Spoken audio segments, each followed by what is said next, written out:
listening to part 12 of our 20-part series, Marvelous Mints, The Wise Woman Way, with Susan Wade at Time Monk Radio. Hello, Susan. Welcome back to Time Monk Radio. Hi, Gemini. Thanks so much for having me here, and green blessings to you and to all of the listeners. So, let's see. Last week we talked about motherwort. I think you have a relationship with motherwort. Is that true? I do. I was able to transplant her to my garden this year, and I found her to be a little bit sassy and prickly at times, but I was able to tincture her, and she is delightful. She is indeed. She has these sharp, pointed calyxes that protect her seeds. And we talk about how fierce the motherwort is at protecting her children. And remember, I said last week that when you have a bottle of motherwort tincture in your pocket, it's like you have the world's kindest, best mom, and she's going to go all out for you too. You know, if she needs to take out her claws for you, she's going to do that. And I suggested that you could, just tuck that bottle into your pocket on the way to your family gathering and use some motherwort to help you calm down a bit. Lemon balm, our herb for this week, is another calm down herb. However, like all of these magnificent, marvelous mints, lemon balm has so many uses you hardly know where to start. Let's try it here. Lemon balm has been used as a tea, as a tincture, as a spritz, which is like a spray put up in witch hazel rather than alcohol, as a cream, as an essential oil, as a furniture polish, as a poaching liquid, as a seasoning in mayonnaise, in fruit salads, and as an ingredient in potpourri. And the furniture polish, you just take the fresh lemon balm leaves and rub them into your wooden furniture. And there's enough volatile oil in the lemon balm to actually shine up your furniture and make it smell kind of lemony. There's a fair number of plants, maybe 6 or 7 plants with a lemony scent. Lemon balm and lemon verbena are two that immediately come to mind, but you might also say, oh, well, what about lemongrass or lemon eucalyptus? And those are certainly available as well. I have to admit that when it comes to lemony flavored plants, lemon verbena gets my highest marks. I really love the lemon of a lemon verbena, and I don't know about lemon balm. What can I say? I know lemon balm, Melissa officinalis. Look at how many girls are named Melissa. Yeah, they're named after this plant, huh? Not many girls named Shiso, right, or Leonoris, but Melissa. There's a lot of Melissas out there. And Melissa also means beloved of the bees or sweetness of the bees. So it is a very sweet name for a sweet plant. I don't see lemon balm actually growing like wild. Like I could go to a vacant lot and expect that I would find catnip or motherwort there, but I wouldn't ever expect to find lemon balm there. However, once you plant lemon balm somewhere, it will become wild on your property. It does flower freely. It does set seeds. It does sow those seeds around and about, and animals carry it around as well. And so once you have one lemon balm, you will probably have more on the order of 10 or 20 lemon balms in short order. I planted a lemon balm when I got some new property, and it was a lemon balm that had been in a pot because I didn't have any place to put it. It was really root bound, and the person who was helping me, a professional gardener, said, no, this plant isn't going to make it, but that plant did make it, and it grew.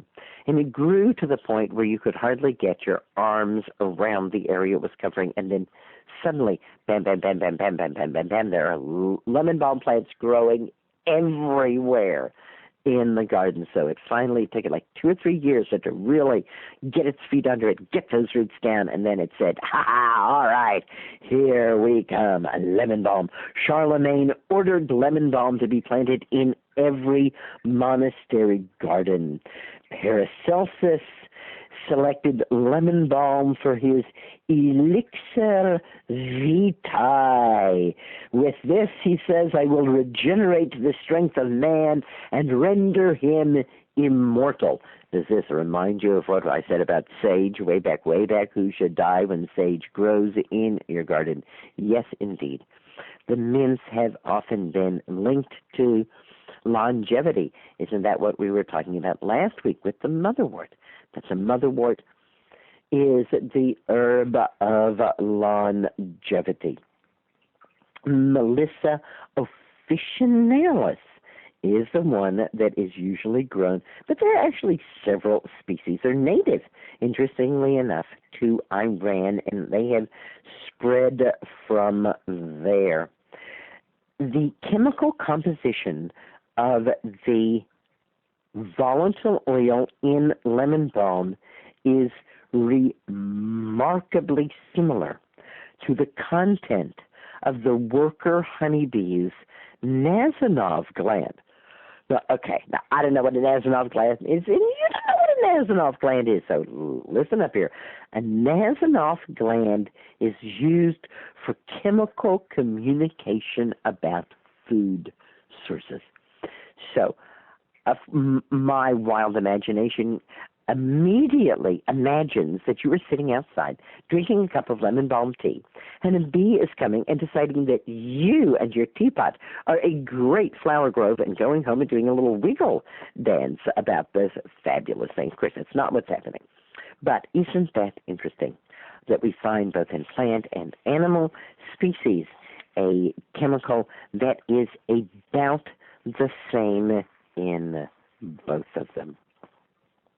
So, lemon balm, like all of the mints, is considered to be a carminative and antibacterial and antiviral and antispasmodic, a nervine, a relaxant, a sedative, and even a hypnagogic.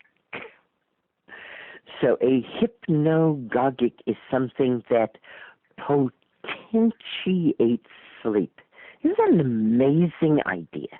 It doesn't put you to sleep, but it potentiates the sleep. And that's kind of the theme of this month, December, and these 4 mints, isn't it?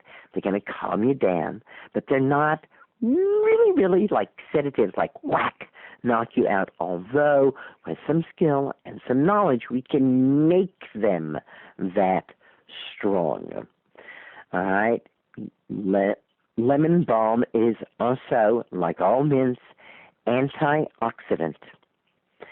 Interestingly enough, it is anti-hormonal, and it is especially effective against the herpes virus. In fact, lemon balm cream is at this point, I would say, the go-to remedy in the herbal world for anyone who is dealing with herpes, whether that's cold sores, chickenpox, or genital herpes. Lemon balm ointment or lemon balm cream is head and shoulders above any other possible treatment for dealing with herpes. It's even being used now to help people who have shingles. The lemon balm's antiviral component dissolves very easily into a fat base and moves pretty easily through the skin barrier and gets into the body and does tremendous work. Lemon balm is said to calm heart fire. And this is just another way of saying what we've been saying about all these plants, right? We've been saying that skullcap and catnip and motherwort and now lemon balm, that we would think of using these when things were making us feel hot, when things were making us feel kind of frantic, when things were making us feel like we just couldn't cope with it all. We just didn't know how to deal with it. I'm thinking especially of a woman who felt that way in her job. She just did not know how to cope with her job. She felt like her boss was really erratic and her boss was really scary, and her work sometimes just felt like more than she could possibly do, and she just wasn't sure she was even going to be able to keep the job.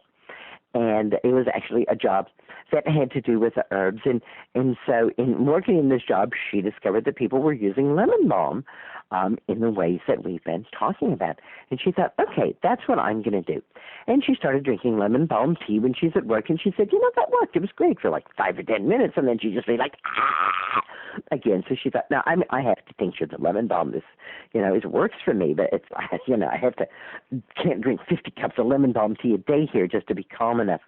So she went out to the garden where she worked, and there was lemon balm growing there. And with permission, she cut the flowering tops and made a tincture of it. And she waited 6 weeks. She cut enough flowering tops to fill a jar, poured 100 proof vodka over it, put a lid on it and a label, waited 6 weeks. And so we make a tincture of all these plants. And then at the end of the 6 weeks, she said, all right, now I have my lemon balm tincture. And she opened it up, and she swears that the lemon balm tincture said to her, I'm not ready to use yet. I need another jar of lemon balm. Get me another jar of lemon balm and pour me over that fresh lemon balm. And she went, and said, you can take a little if you want, but I need to do it again. I need to be over fresh lemon balm. And she said, all right, double tincture. I've heard of that. I've heard of doing a double tincture. You can do that. So she made a double tincture of the lemon balm and waited 6 weeks. And she said, all right, now I've got my double tincture of lemon balm. This is going to be good. And she opened it up, and the lemon balm said to her, no, not yet.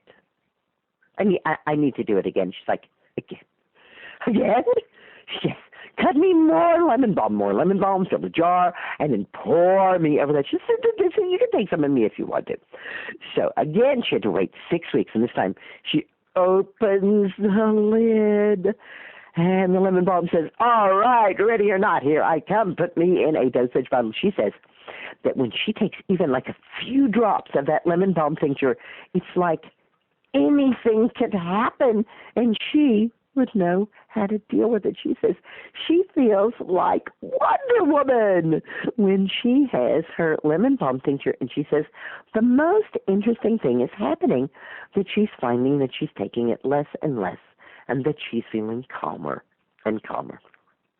And again, I want to say this is one of the reasons why I love to use herbs and herbal medicine, because it allows me to find plants that will actually resolve our problems, not just remedy them. And herbs are great remedies.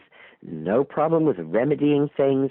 I love that skullcap relieves our pain and can help us go to sleep. I love that catnip is so useful for menstrual cramps and children with ADHD.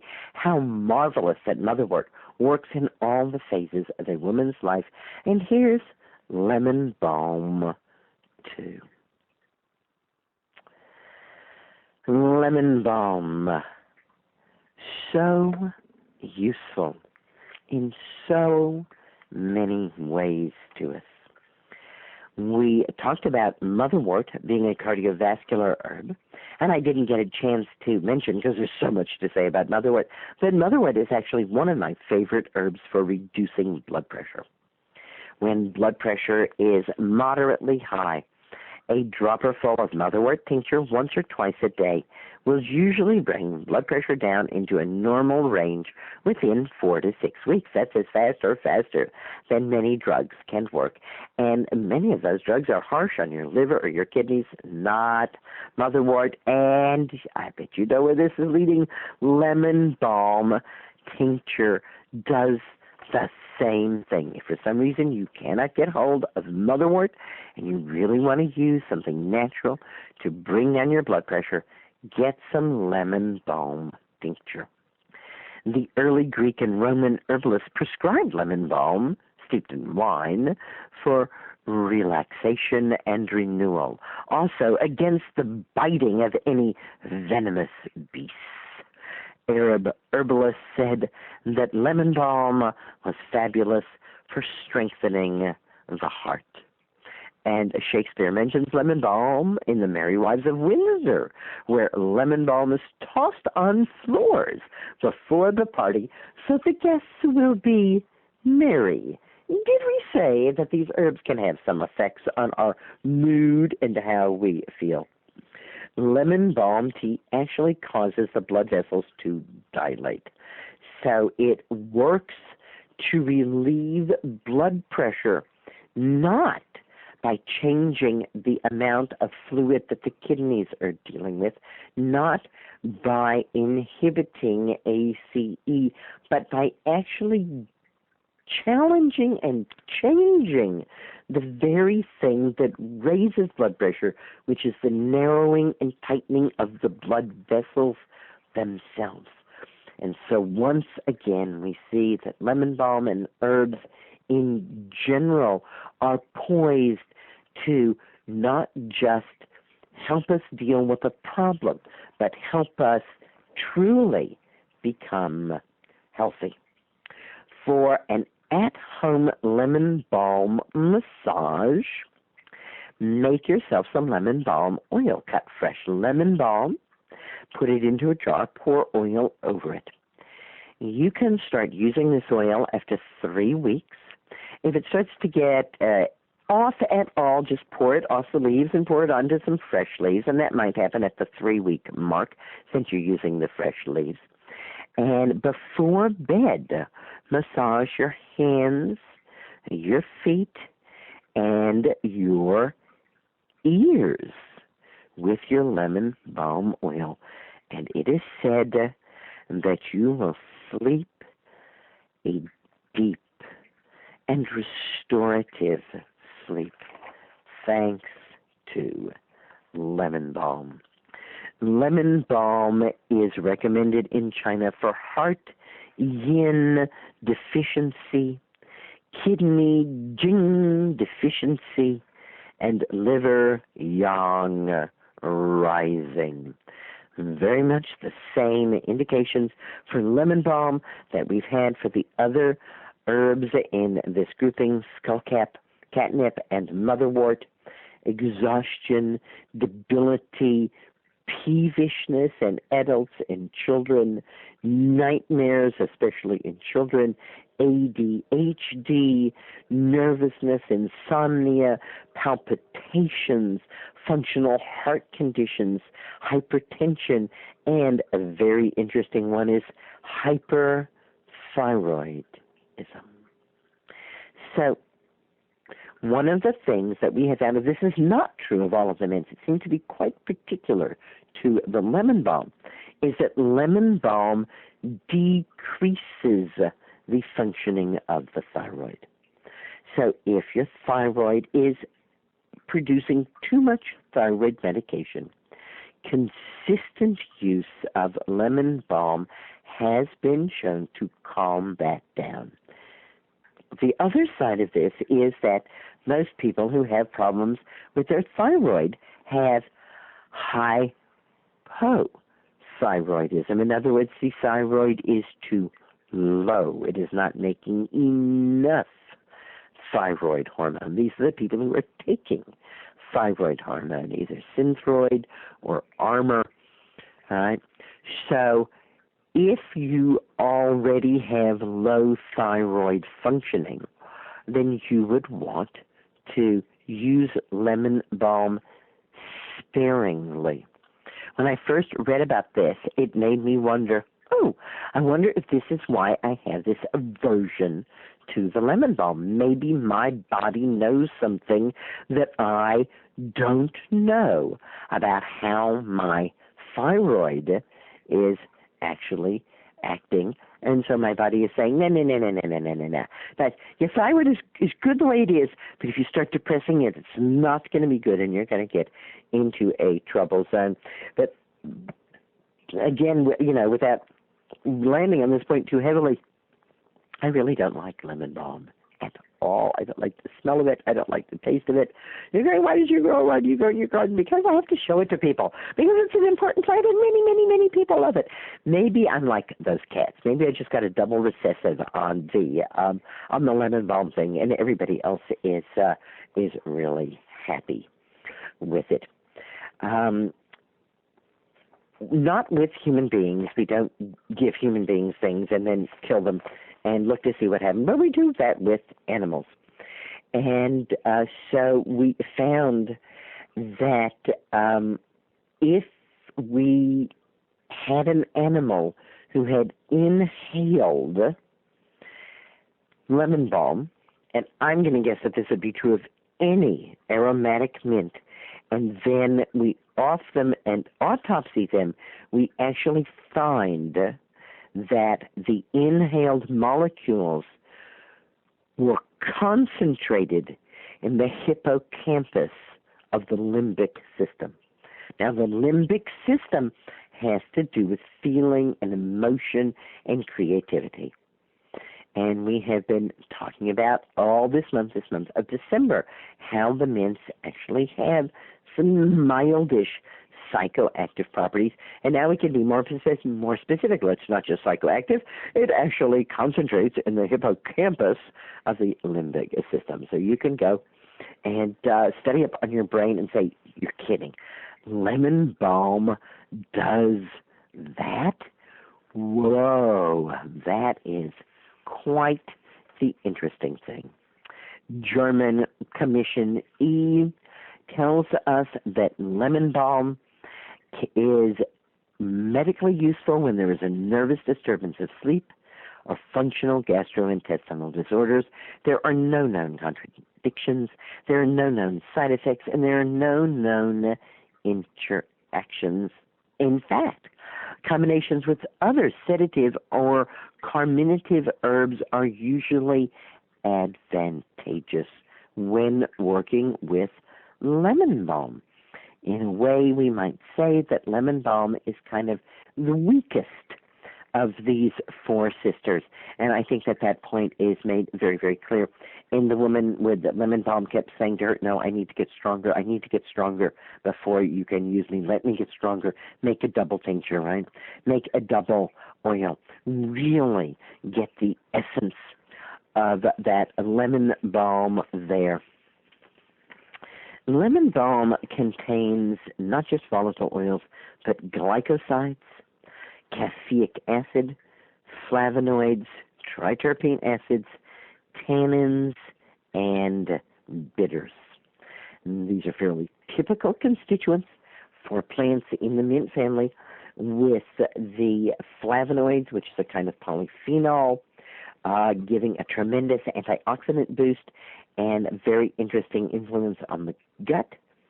And the glycosides, which are phenolic components that actually in quantity can kill us, we find in small amounts terrific tonics to the entire system. So we know quite a bit about how it is that lemon balm does what it does and how we can get the absolute most of it. The current view of lemon balm is that it is a gentle herbal tranquilizer which is most powerful in small doses. And that's kind of been a theme throughout here, hasn't it? I said that the tincture of the fresh skullcap, and we started this month with, would be taken in doses of 3 to 5 drops. Tiny amounts, even for someone who is addicted to sleeping pills. That was all he needed to use.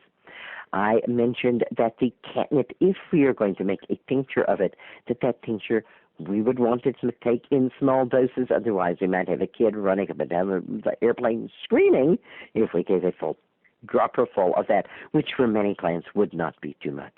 Even motherwort, which many people do use by the dropper full dose, I find entirely and exquisitely effective in that 3 to 5 dose range, even if that dose has to be doubled or taken several times. And so it is with the lemon balm. Lemon balm is not something that we have to hit our heads over with. The lemon balm is good in small doses. This is not the place where more is going to do more. Oh my gosh, Gemini, here we have just run right out of time again. And not only have we run out of time, but we have run out of your goodbye to 2014. Here comes 2015. Oh my gosh, when I was a little girl laying in bed, I wondered if I would make it to the year 2000. Who would have ever guessed I would get all the way to 2015? Well, January is going to be a fun month. We are going to talk about some really fabulous mints: Tulsi, Shiso, Bee Balm, and Hyssop. So I know that you will be with us here at Time Monk Radio when we are talking about all of those marvelous mints. Thanks so much, Gemini, and thanks so much, everybody at Time Monk Radio, for supporting me and giving me this space. And thank you, listeners, for helping me recreate herbal medicine as people's medicine. Green blessings, everyone, and good night. Thank you, Susan. We'll look forward to discussing more marvelous mints in 2015.